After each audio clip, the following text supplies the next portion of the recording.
प्यारे बच्चों, आज क्लास 9 की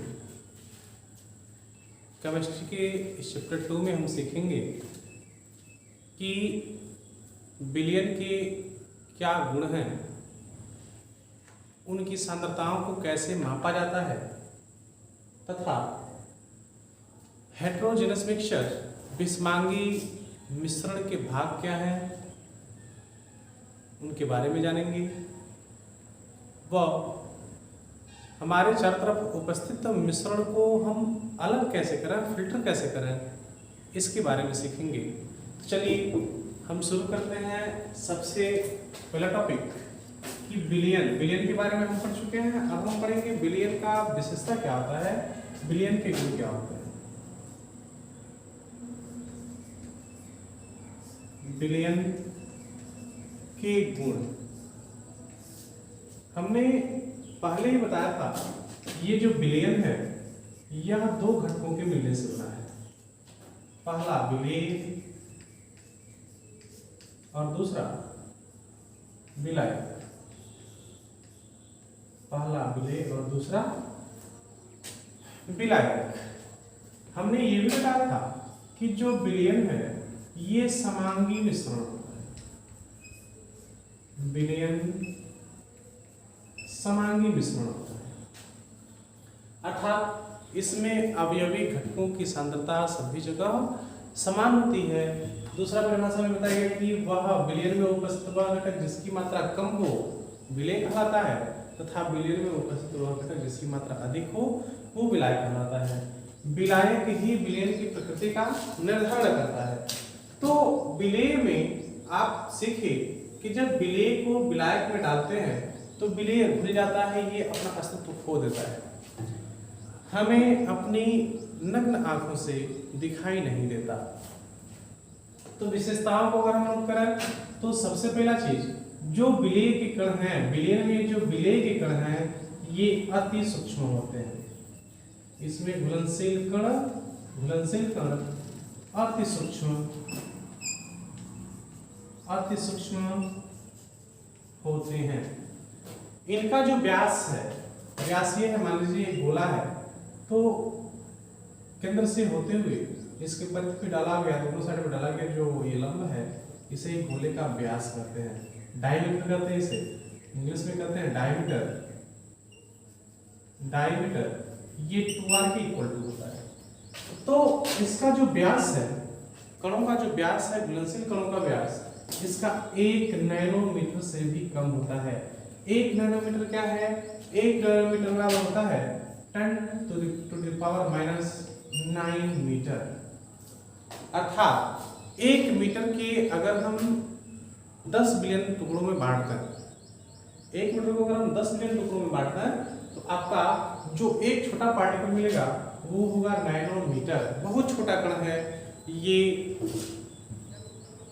साधारण आंखों द्वारा, सूक्ष्मदर्शी के द्वारा, जो संयुक्त सूक्ष्मदर्शी है उसके द्वारा भी नैनोमीटर वाले पार्टिकल दिखाई नहीं देते। इन्हें देखने के लिए अल्ट्रा माइक्रोस्कोप का आवश्यकता पड़ता है या इलेक्ट्रॉन माइक्रोस्कोप द्वारा ये देखे जाते हैं। तो विशेषता में क्या हुआ कि विलेय के जो कण हैं ये अति सूक्ष्म होते हैं और विलयन के जो इंटरमॉलिक्यूलर स्पेस हैं उसमें घुले हुए होते हैं।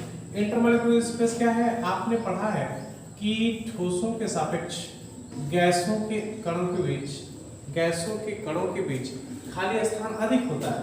तो द्रवों और गैसों दोनों के कणों के बीच जो रिक्त स्थान होता है वो ठोसों के सापेक्ष अधिक होता है। तो माना कि ये विलायक है, पानी है, तो इसके बीच में यहाँ पे जो स्पेस दिख रहा है ये स्पेस है, इनके अणुओं के बीच के खाली स्थान है।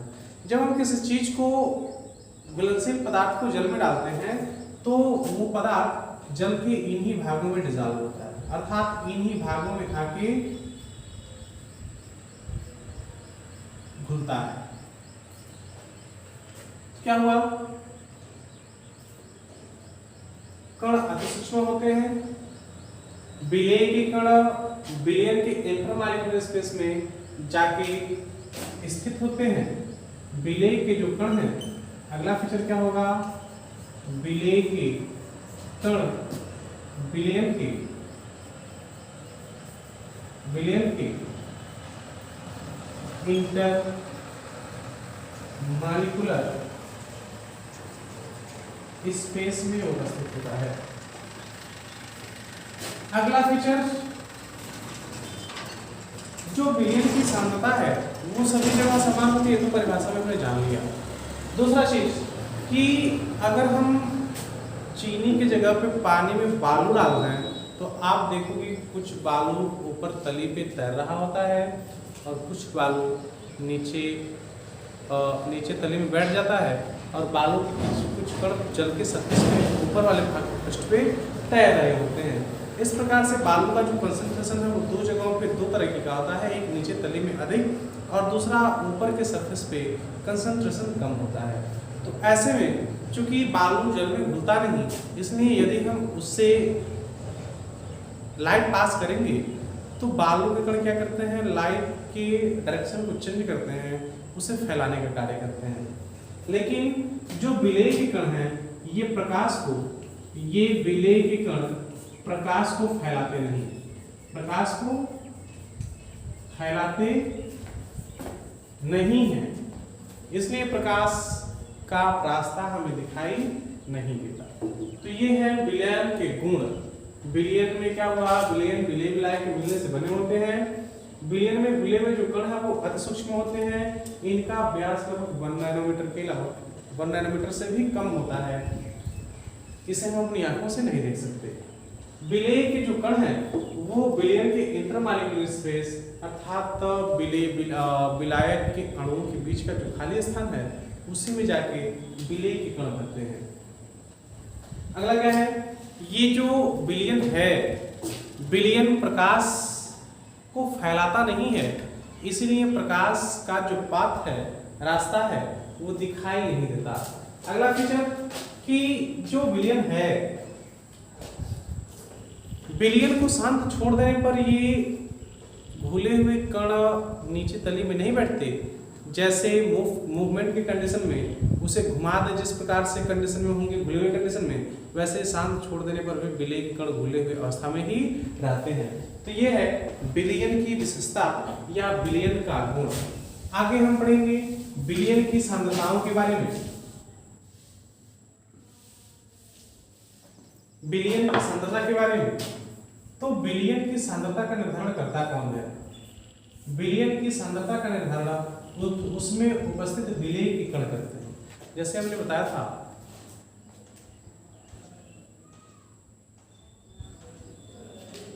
कि जो विलयन है इसमें उपस्थित विलेय के कणों के आधार पर मुख्यतः दो भाग हैं इसके, एक सांद्र विलयन और दूसरा तनु विलयन। सांद्र विलयन में विलेय की मात्रा अधिक होती है और तनु विलयन में विलेय की मात्रा कम होती है।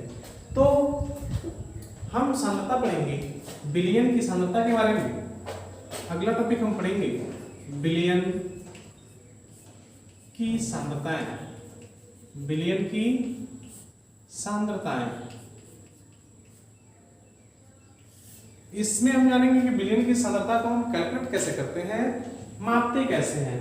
तो सबसे पहला चीज जान लीजिए, विलयन की सांद्रता का निर्धारण उसमें उपस्थित विलेय के कण करते हैं। सांद्रता निर्धारण के लिए मुख्यतः 3 चीजों को आपको पढ़ना है। एक द्रव्यमान प्रतिशत, पहला क्या, द्रव्यमान प्रतिशत, दूसरा आयतन प्रतिशत, दूसरा आयतन प्रतिशत, और तीसरा है द्रव्यमान, ये द्रव्यमान और ये आयतन, द्रव्यमान आयतन प्रतिशत। 3 चीजों को पढ़ना है, बड़ा इजी है, थोड़ा सा फोकस करेंगे आ जाएगा। यह देखिए विलयन माना, विलयन 100 ग्राम है। विलयन का कुल भार कितना है? 100 ग्राम, यानी कि वर्णन भार में किया गया है। विलयन 100 ग्राम है और इसमें उपस्थित विलेय 10 ग्राम है। उपस्थित विलेय 10 ग्राम है। ठीक, हम यहाँ कुछ भी मान सकते हैं, x मान सकते हैं, 5 मान सकते हैं, 10 मान सकते हैं, 20 मान सकते हैं। तो क्या होगा, द्रव्यमान प्रतिशत क्या होगा कि 100 ग्राम विलयन में उपस्थित विलेय के ग्रामों की संख्या, माना 10 ग्राम है तो 10 ग्राम, जितना भी ग्राम होगा उतना विलेय के ग्राम लेंगे। तो 100 ग्राम, 100 ग्राम विलयन में उपस्थित विलेय के ग्रामों की संख्या को कहते हैं द्रव्यमान प्रतिशत। इसका कैलकुलेशन ऐसे किया जाता है, विलेय के ग्राम, विलेय के ग्राम बटा विलयन के ग्राम गुणे 100। क्या देखिए, चूंकि विलयन 100 ग्राम है इसलिए इसे हम 100% कर सकते हैं। यहां से हमें क्या होगा, द्रव्यमान प्रतिशत जब विलेय का निकालेंगे तो विलयन में उपस्थित विलेय का ग्रामों की संख्या या विलेय के ग्राम परसेंटेज मिल जाएगा। 100 में से जब विलेय के ग्राम परसेंटेज को निकाल देंगे तो आपको प्राप्त होगा विलायक की विलयन में प्रतिशतता। जैसे एक एग्जांपल हम प्रेजेंट कर रहे हैं कि 100 ग्राम पानी में, 100 ग्राम पानी में 10 ग्राम चीनी घुला है, 10 ग्राम चीनी घुला है। तो इस विलयन में उपस्थित, यहां 90 ग्राम कर रहे हैं, 90 ग्राम पानी में 10 ग्राम चीनी घुला है। तो चीनी की द्रव्यमान प्रतिशत कितना होगा और जल का द्रव्यमान प्रतिशत क्या होगा, सीधे सीधे पानी और चीनी का कुल भार कितना हो गया, पानी का भार 90 ग्राम और चीनी का भार 10 ग्राम, यानी कि विलयन का भार 100 ग्राम। या ऐसे बोल रहे हैं कि 100 ग्राम विलयन में, 100 ग्राम विलयन में 10 ग्राम पानी है, 10 ग्राम पानी है। तो फार्मूला आपको याद दिख रहा है कि विलयन बराबर विलयन प्लस विलायक। तो आपका हो जाएगा, ये विलयन हो गया 100 ग्राम बराबर क्या, विलेय का भार 10 ग्राम बराबर प्लस विलायक। विलायक को छांतर कर लेंगे तो हो जाएगा 100 माइनस, सॉरी विलायक नहीं छोड़ रहे हैं, विलेय को छांतर कर रहे हैं, 100 माइनस 10 बराबर विलायक हो जाएगा, विलायक बराबर 90 का। ठीक, क्योंकि इन्हीं के मिलने से बना है पानी और चीनी की। आगे देखिए, द्रव्यमान प्रतिशतता का अगर निर्धारण करें तो क्या होगा, द्रव्यमान प्रतिशत बराबर विलेय के ग्रामों की संख्या यानी कि 10 बटा विलयन के ग्रामों की संख्या गुणे 100 बटा 100 गुणे 100। 100 से 100 कैंसिल, बचेगा कितना, 10%। तो 100 ग्राम विलयन में 10 ग्राम चीनी घुला है, अर्थात उसकी द्रव्यमान प्रतिशतता कितनी होगी, 10 ग्राम। अब द्रव्यमान प्रतिशतता हम निकाला, द्रव्यमान प्रतिशतता निकाला विलायक की, तो विलायक का भार 90 ग्राम और विलयन का भार 100 ग्राम गुणे प्रतिशत निकालने के लिए 100 से मल्टीप्लाई करते हैं, 100 से 100 कैंसिल, बचेगा क्या, 90%। अगला चीज,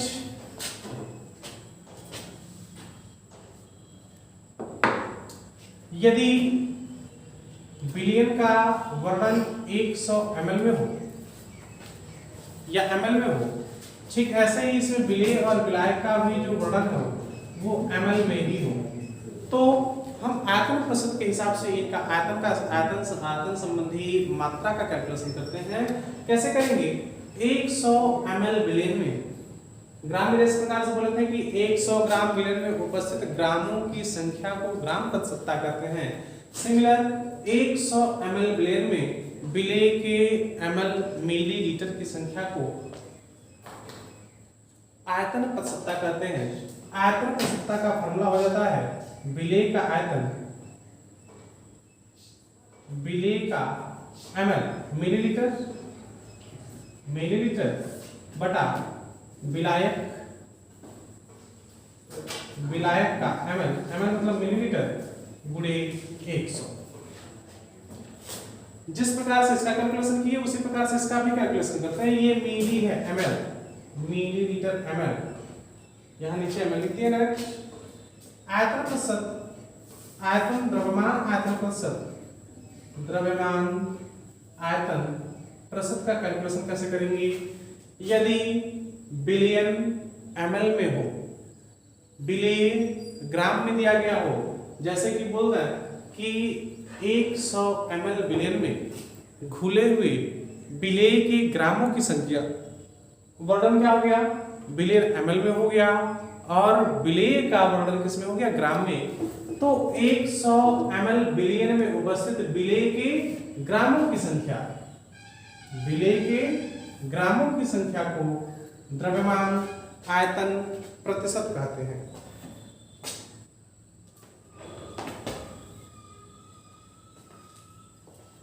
आगे बढ़ेंगे,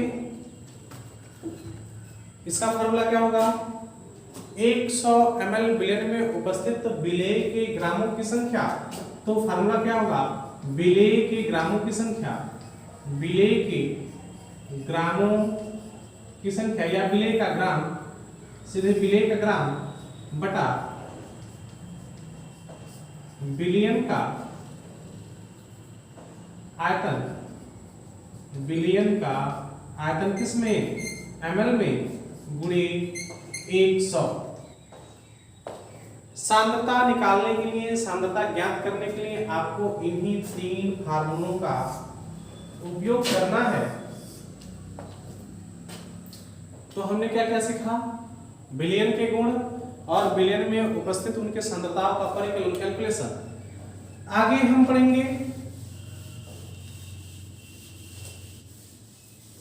हेटेरोजेनस मिक्सचर के बारे में, उसके प्रकारों के बारे में।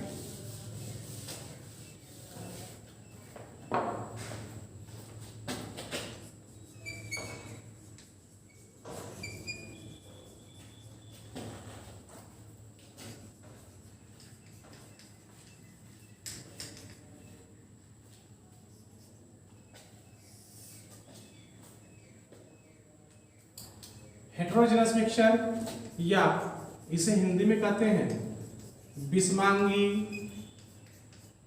मिश्रण। समांगी मिश्रण के बारे में पढ़े कि ऐसा मिश्रण जिसमें अवयवी घटकों की सांद्रता सभी जगह एक जैसे हो। विषमांगी मिश्रण में अवयवी घटकों की सांद्रताएं सभी जगह एक जैसी नहीं होती, इसमें घटकों की सांद्रता अलग अलग जगह पे अलग अलग होती है। जैसे अभी हमने बताया है कि जब हम पानी में बालू डाल देंगे तो बालू के कुछ कण उसके सरफेस पे ऊपरी तल पे तैरते हैं, और अधिकांश बालू कण जो भारी होते हैं वो नीचे तले पे जाके बैठ जाते हैं। तो ऐसे में अगर हम डायग्रामेटिकली समझें,